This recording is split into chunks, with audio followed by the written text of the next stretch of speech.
안녕하세요.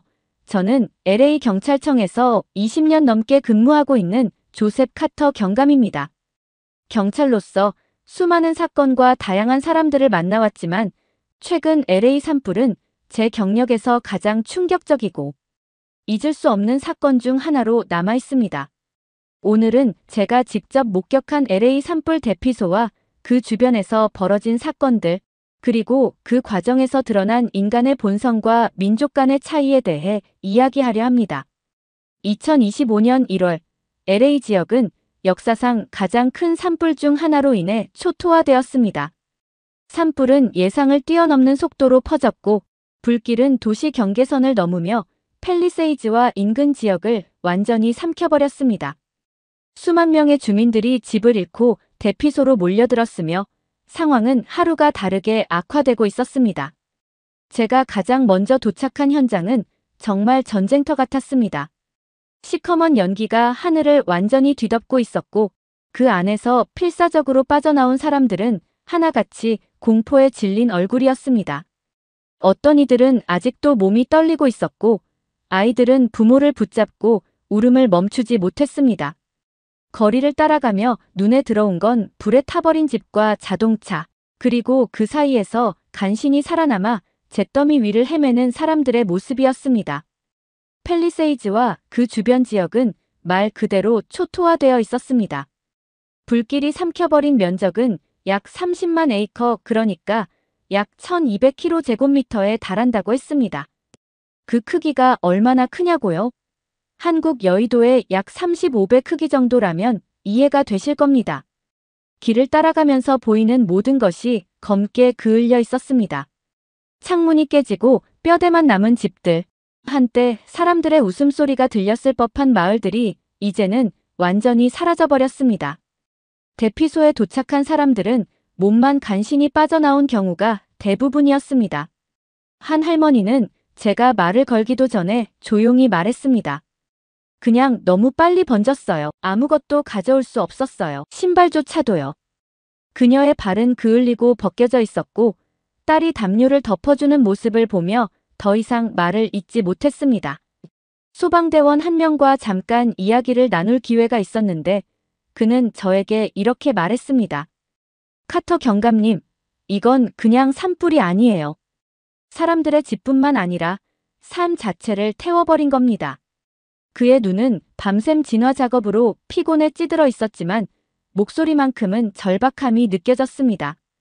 제가 본 피해 규모는 단순한 숫자로 설명할 수 없는 것이었습니다. 1만 2천 채 이상의 집이 소실되었고 수백 명이 대피소에 몰려들었습니다. 사람들은 집을 잃었지만 그들이 잃은 것은 단지 물건이 아니었습니다. 기억, 안정감, 그리고 가족과 함께했던 삶의 터전이 한순간에 사라져버린 것이었습니다. 다행히 강풍의 위력이 예상보다 약해졌다는 관측이 나왔습니다. 한숨 돌릴 수 있다는 말이었죠. 소방대원들과 저희 경찰들은 그 소식에 잠시 안도했지만 모두가 알고 있었습니다. 이게 끝난 게 아니라는 걸요.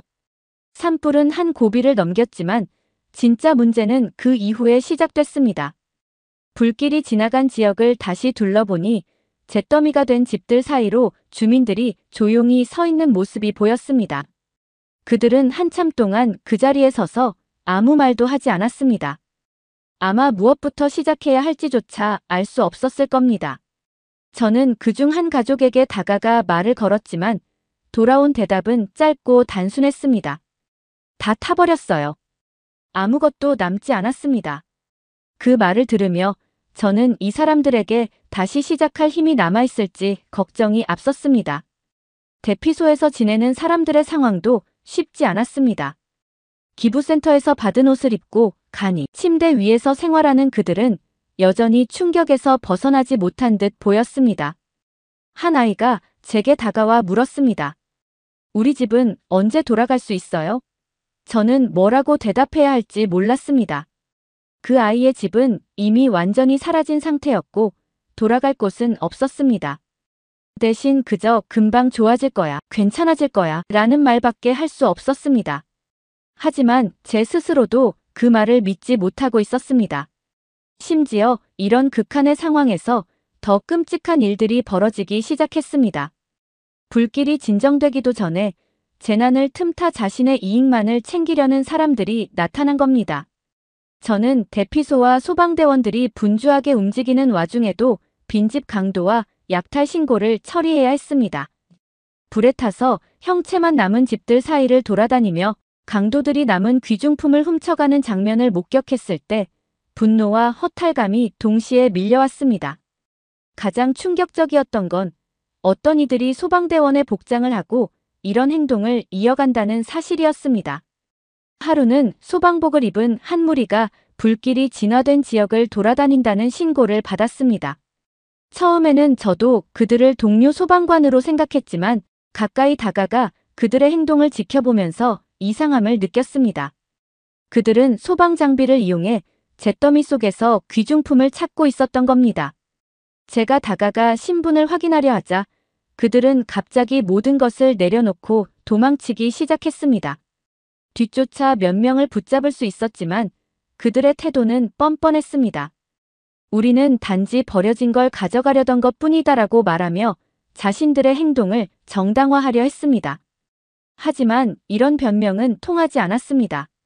실제로 이번 산불 이후 LA 일대에서 강도와 약탈 등의 혐의로 100여 명 이상이 체포되었습니다.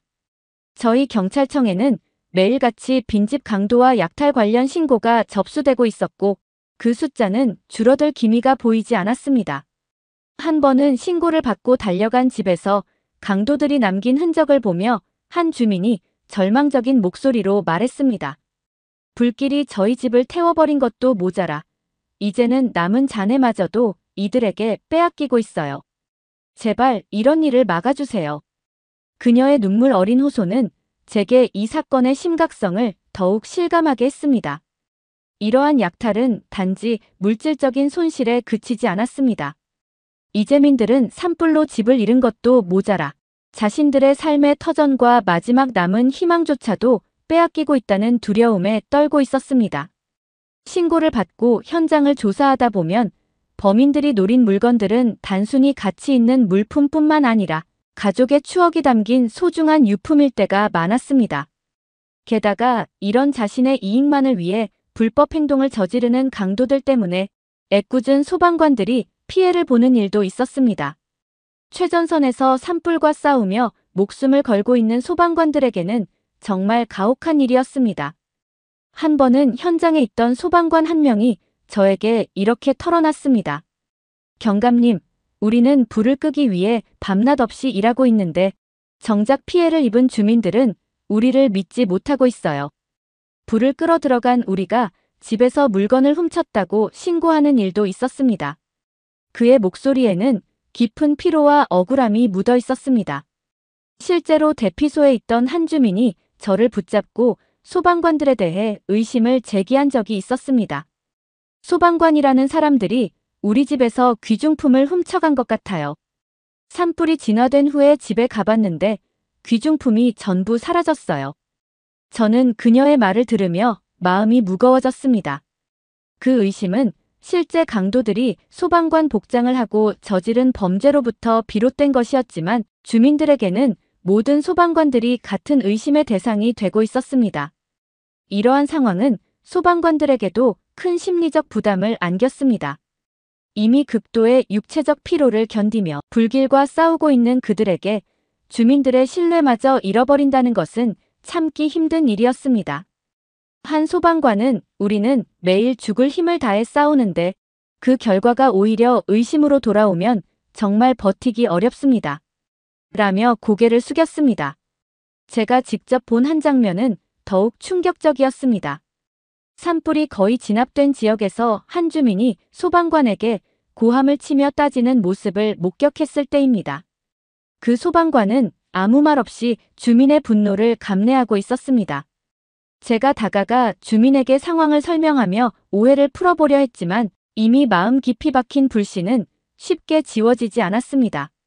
그들의 헌신과 노력이 오히려 오해와 의심으로 돌아오는 현실은 이번 재난의 또 다른 비극이라고 느꼈습니다. 그래도 항상 비극만 있는 것은 아니었습니다. 이렇게 힘든 시기 속에서도 사람들의 선의와 연대가 얼마나 큰 힘이 될 수 있는지를 다시 한번 느낄 수 있었습니다. 놀랍게도 그 중심에는 한국인들이 있었습니다. 정말 믿기 어려울 정도로 그들의 노력과 헌신은 우리 모두에게 큰 힘이 되었습니다. 코리아타운에 있는 한국 식당과 마트들은 전국 각지에서 선결제된 구호 물품을 전달받아 이재민들에게 무료로 음식을 제공하고 생필품을 나눠주고 있었습니다. 처음 이 소식을 들었을 때 저는 단순히 몇몇 사람이 돕고 있다고 생각했습니다. 하지만 현장을 둘러볼수록 그 규모와 열정이 얼마나 대단한지를 깨닫게 되었습니다. 특히 한인마트를 운영하는 사장님의 철저한 준비성을 보고 깜짝 놀랐습니다. 그는 이재민들을 위해 필요한 물품들을 하나도 빠짐없이 챙겨왔고 그 정성과 세심함이 단번에 드러났는데요. 그날 저는 대피소에 도착한 지 얼마 되지 않아 사장님이 직접 운전해 가져온 물품들이 실린 트럭을 보게 되었습니다. 트럭 안에는 쌀, 즉석밥, 라면, 통조림, 생수 같은 기본적인 식료품부터 기저귀와 여성 위생용품, 담요, 심지어 휴대폰 충전기 같은 세세한 물품들까지 빼곡히 쌓여 있었습니다. 트럭 문을 여는 순간 사람들의 얼굴에 비친 놀라움과 안도감이 동시에 느껴졌습니다. 한국인 사장님은 내려서 차에서 박스를 하나씩 꺼내기 시작했습니다. 이건 금방 데워 먹을 수 있는 즉석밥이고요. 저쪽 박스는 아이들이 먹을 간식입니다. 그는 박스를 하나씩 내리면서 각 물품의 용도를 설명해 주었습니다. 이건 라면인데 국물이 있으니 따뜻하게 먹기에 좋을 겁니다. 그리고 이건 통조림이에요. 차가운 상태로도 먹을 수 있어서 금방 드실 수 있을 겁니다. 그의 설명은 물품 하나하나가 단순한 물건이 아니라 이재민들에게 꼭 필요한 도움이 된다는 것을 실감하게 했습니다. 그는 특히 생수를 가리키며 말했습니다. 산불 때문에 물도 오염됐다는 얘기를 듣고 최대한 많은 생수를 가져오려고 했어요. 아이들한테는 깨끗한 물이 제일 중요하잖아요. 그는 이미 땀으로 젖은 셔츠를 닦아가며 생수를 옮기기 시작했지만 그의 얼굴에는 피곤한 기색 대신 작은 미소가 떠올라 있었습니다. 사장님이 준비한 물품 중 가장 놀라웠던 건 휴대용 가스버너와 간단한 조리도구들이었습니다. 이런 게 있으면 금방 따뜻한 음식을 준비할 수 있지 않을까요? 그의 세심한 배려는 단순히 생존을 위한 물품을 넘어서 이재민들에게 조금이라도 일상의 편안함을 주려는 의도에서 나온 것이 분명했습니다. 대피소에 물품을 나르고 정리하는 동안 사장님은 심지어 자주 멈춰서서 물품을 받는 사람들과 짧게 이야기를 나누곤 했는데요. 필요한 게 더 있으면 언제든 말씀하세요. 저희 가게에 있는 건 뭐든 가져올게요. 그는 사람들이 필요한 물건을 말하면 휴대폰에 적으며 추가로 어떤 물품을 준비해야 할지 바로 고민하는 모습이었습니다. 심지어 몇몇 한인 사업가들은 자신의 생업을 멈추고 자원봉사에 나선 분들도 있었습니다. 그중 한 분은 대형 식당을 운영하시던 사장님이셨는데 이재민들에게 조금이라도 힘이 되고 싶다는 마음으로 장사를 잠시 접고 식당에서 일하던 모든 직원들과 함께 푸드트럭을 몰고 대피소로 오셨습니다. 푸드트럭에서는 고소한 냄새가 진동하고 있었습니다. 그날의 메뉴는 따뜻한 제육볶음과 함께 곁들일 밥이었는데 커다란 철판 위에서는 제육볶음이 자글자글 익어가고 있었고 빨간 양념이 고기와 어우러져 윤기가 자르르 흘렀습니다. 사장님은 고기를 볶으며 말했습니다. 이재민분들이 배불리 드시고 다시 힘을 내셨으면 좋겠어요. 고기도 넉넉히 넣었으니 든든할 겁니다. 라며 그는 프라이팬을 흔들며 고기와 양념을 정성껏 볶고 있었습니다. 음식이 완성되고 도시락에 담겨 이재민들에게 전달되자 처음에는 다소 낯설어하는 반응도 있었습니다.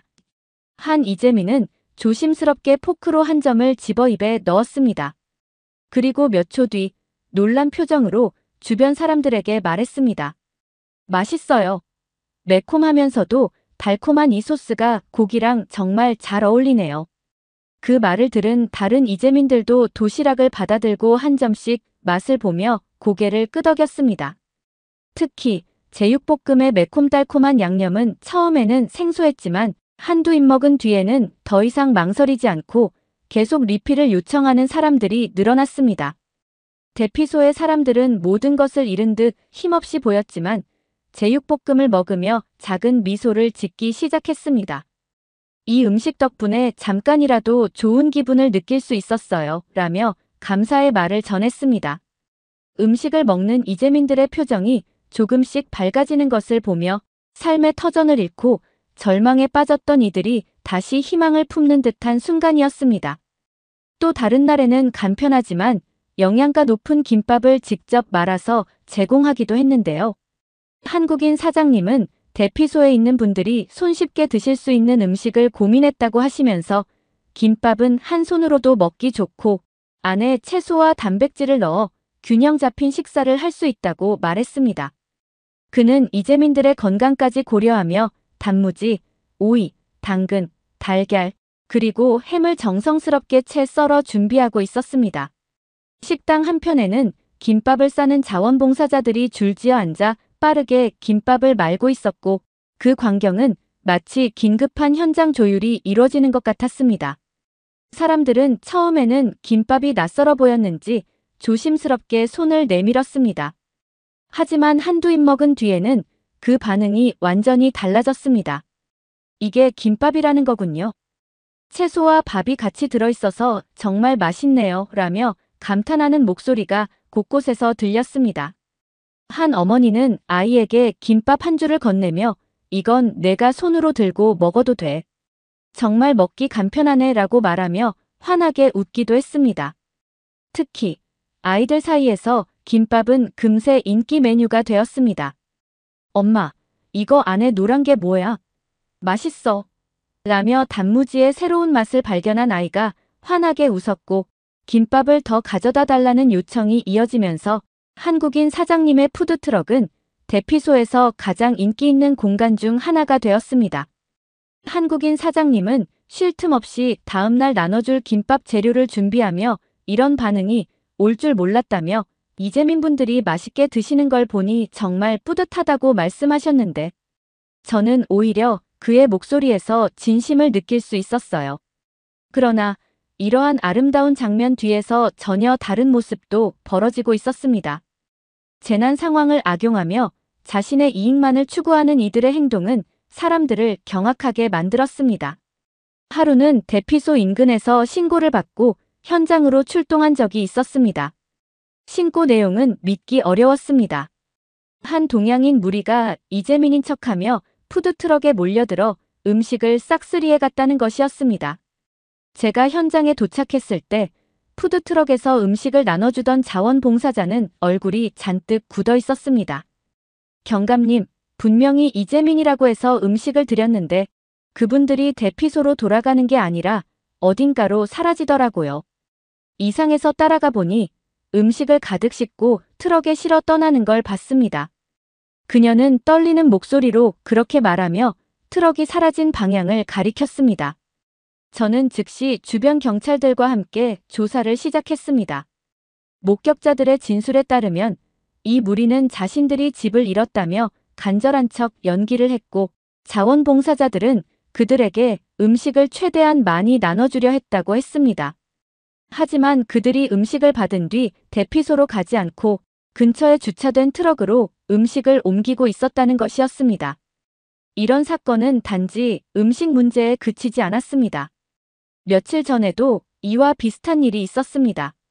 한 구호센터에서 제공된 담요와 생필품이 사라졌다는 신고가 들어왔고 목격자들의 진술에 따르면 한 무리가 구호 물품을 챙겨 어디론가 사라졌다는 것이었습니다. 이 무리는 단체로 몰려온 동양인들이었는데 그중 대부분이 중국인인 것 같다는 제보가 잇따랐습니다. 이를 이상하게 여긴 한 자원봉사자는 그들에게 다가가 충분한 구호 물품을 받은 것 같은데 더 필요한 거 맞으세요? 라고 물었다고 했습니다. 그런데 그들은 산불 이재민인데 공짜로 주는 게 당연하지 않냐며 뻔뻔하게 더 달라고 요구했다고 합니다. 그러자 한 한국 자원봉사자는 그들에게 구호 물품이 한정되어 있으니 다른 이재민들과 나눠 써야 한다고 설득했지만 그들은 오히려 화를 내며 자리를 떠났다고 말했습니다. 더 충격적인 점은 그 무리 중 일부가 마치 자신들이 한국인인 척하며 한국어 몇 마디를 흉내내기까지 했다는 사실이었습니다. 감사합니다나 고맙습니다 같은 단어를 어색한 발음으로 말하며 자원봉사자들의 동정을 유도하려 했다는 겁니다. 이런 이야기를 들으면서 저는 이들이 단순히 필요한 도움을 받으려는 이재민이 아니라 재난 상황을 악용하려는 무리라는 확신이 들었습니다. 현장에서 직접 그들을 마주한 자원봉사자들은 입을 모아 말했습니다. 그들이 처음에는 정말 이재민인 줄 알았어요. 하지만 갈수록 요구하는 물품이 많아지고 받는 태도도 너무 당연한 듯해서 이상하다고 느꼈습니다. 이와 같은 제보는 하루가 멀다 하고 쏟아졌고 저는 이 사태를 단순히 눈 감고 넘어갈 수 없다는 결론을 내렸습니다. 이런 사건들을 예의주시하고 있던 중 또 다른 신고가 들어왔습니다. 신고 내용은 어제 대피소를 찾아왔던 중국인 무리들이 또다시 나타났다는 것이었습니다. 신고를 한 사람은 자원봉사자로 그는 전날 이 무리에게 사인 가족이 며칠 동안 충분히 먹을 만큼의 식료품과 생필품을 나눠준 것을 정확히 기억하고 있었습니다. 저 사람들이 다시 왔어요. 라는 자원봉사자의 떨리는 목소리는 긴장감이 가득했습니다. 이번에는 그들이 멋대로 쌀 포대와 캔 음식 몇 상자를 집어들고 이것도 무료로 가져갈 수 있냐고 뻔뻔하게 물었다고 했습니다. 자원봉사자는 당황한 나머지 잠시 말을 잇지 못했지만 이내 침착하게 대응했습니다. 그들에게 피해 지역의 거주지를 묻기 시작했습니다. 그런데 그 동양인 무리 중 한 명은 갑자기 말을 얼버무리더니 이내 눈빛이 흔들리기 시작했습니다. 대답 대신 어딘가를 둘러보던 그는 왜 이렇게 까다롭게 굴어요? 우리도 산불 때문에 피해를 봤어요. 라며 갑작스럽게 화를 벌컥 내기 시작했다고 하더라고요. 그의 목소리가 대피소 안에 있던 다른 사람들의 시선을 끌자 그들은 물품을 내려놓고 빠르게 자리를 떠났다고 했습니다. 신고를 받은 저는 즉시 현장으로 달려갔습니다. 자원봉사자들이 제공한 정보를 바탕으로 이 무리의 차량을 추적하기 시작했습니다. 운 좋게도 그들은 멀리 가지 못하고 대피소 인근 도로에서 트럭을 타고 천천히 이동하고 있었습니다. 저는 팀원들에게 신호를 보내 차량을 멈추게 했습니다. 그들의 트럭을 조사한 결과 안에는 구호 물품으로 보이는 쌀 포대, 캔 음식, 생수 상자가 가득 쌓여 있었습니다. 물품 중 일부는 이미 뜯겨 있었고 라벨에는 명확히 이재민 지원 물품이라는 문구가 적혀 있었습니다. 이쯤 되니 그들의 행동은 더 이상 우연으로 볼 수 없었습니다. 그들은 뻔뻔하게 우리는 필요해서 가져간 것뿐이라며 변명했지만 더 이상 그런 말이 통할 상황이 아니었습니다. 그 자리에서 그들을 체포하고 조사에 착수했습니다. 조사를 진행하면서 알게 된 사실은 저를 더 충격에 빠뜨렸습니다. 이들은 이재민이 아니라 지역에서 마트를 운영하던 사람들이었습니다. 그들이 대피소와 구호센터를 돌며 물품을 모은 이유는 간단했습니다. 가져간 물품 일부는 자신들이 소비하고 나머지는 높은 가격에 되팔아 수익을 챙기려는 목적이었습니다. 알고 보니 중국 커뮤니티에서 대피소에 가면 무료로 식료품과 생필품을 받을 수 있다는 소문이 돌았고 이들은 그 정보를 악용하기로 마음먹었던 겁니다. 특히 그들은 대피소와 구호센터를 오가며 한 번만 물품을 가져간 것이 아니었습니다. 그들의 계획은 매우 조직적이었습니다. 대피소에서는 간절한 이재민인 척하며 물품을 받아내고 받은 물품은 곧바로 트럭에 옮겨 담아 지정된 장소로 옮겼습니다. 거기서 물품을 다시 정리한 뒤 자신들이 운영하는 마트에서 판매하거나 다른 소매상들에게 넘기는 방식이었습니다. 그들의 행위는 단순히 몇 가지 물품을 가져가는 것을 넘어 실제로 도움이 필요한 이재민들에게 돌아가야 할 지원을 가로채고 이를 통해 이익을 챙기려 했던 것입니다. 그들의 태도는 정말 뻔뻔했습니다. 신문 중 한 사람은 저를 똑바로 쳐다보며 이렇게 말했습니다. 대피소에서 공짜로 주는 거잖아요. 우리가 가져가는 게 뭐가 문제입니까? 우리도 힘든 상황이었어요. 그의 목소리에는 진정한 후회나 반성이 전혀 담겨 있지 않았습니다. 그저 변명을 늘어놓으며 자신의 행동을 정당화하려고만 했습니다. 그의 이런 뻔뻔한 태도는 더욱 큰 분노를 불러일으켰습니다. 그들에게는 이재민들이 겪는 고통이나 대피소에서 일하는 자원봉사자들의 노력이 전혀 중요하지 않았던 겁니다. 그저 자신의 이익만을 챙기려는 그들의 행동을 보고 있자니 참을 수 없는 분노가 치밀어 올랐습니다. 저는 대피소에서 한국인 자원봉사자들이 보여줬던 선행과 따뜻한 마음에 깊이 감동했던 순간들을 떠올렸습니다. 한인 마트 사장님이 자신의 시간을 쪼개어 직접 물품을 나르고 자원봉사자들이 밤낮 없이 김밥을 싸며 이재민들에게 작은 위로라도 전하려던 그 노력들 말입니다. 그런데 이런 진심과 선의를 중국인 무리들의 추악한 행동이 한순간에 짓밟아버렸습니다. 그들은 간절히 도움을 기다리는 이재민들의 몫을 빼앗고도 아무런 죄책감 없이 웃으며 물품을 챙겨갔습니다. 심지어 다른 사람들의 동정을 얻기 위해 한국인인 척까지 했다는 이야기를 들었을 때는 그들의 행동이 단순한 탐욕을 넘어선 것이라는 생각이 들었습니다. 그것은 분명히 의도적이고 악랄한 행동이었습니다. 이런 행동은 단순히 몇 가지 물품을 훔쳐가는 문제가 아니었습니다.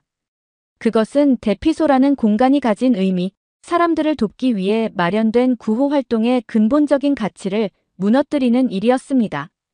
무엇보다 한국인들의 선행으로 겨우 희망을 품고 있던 이재민들에게는 또 다른 상처를 남기는 결과를 초래했습니다. 그들의 행동을 비난하지 않을 수 없었습니다. 이런 재난 상황 속에서조차 남의 고통을 이용해 자신의 이익만을 챙기려는 그들의 모습은 인간으로서 가져야 할 최소한의 양심조차 저버린 행위니까요. 이번 산불과 대피소에서의 일들은 제게 잊을 수 없는 흔적을 남겼습니다. 재난은 사람들의 본성을 가장 적나라하게 드러내는 무대였습니다. 누군가는 자신의 이익만을 위해 행동했지만 또 누군가는 끝까지 남을 돕기 위해 헌신했습니다. 특히 한국인들의 따뜻한 마음과 행동은 제가 이 일을 기억하며 살아가야 할 이유를 만들어주었습니다. 이런 이야기는 꼭 세상에 알려야 한다고 믿습니다. 누군가는 알아야 하고 누군가는 기억해야 하니까요. 오늘의 사연 어떻게 들으셨나요?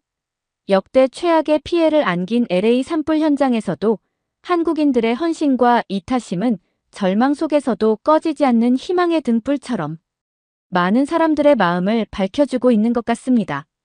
오늘의 사연이 좋으셨다면 구독과 좋아요를 눌러주세요. 끝까지 시청해주셔서 감사합니다. 더욱더 감명 깊은 사연으로 찾아뵙겠습니다.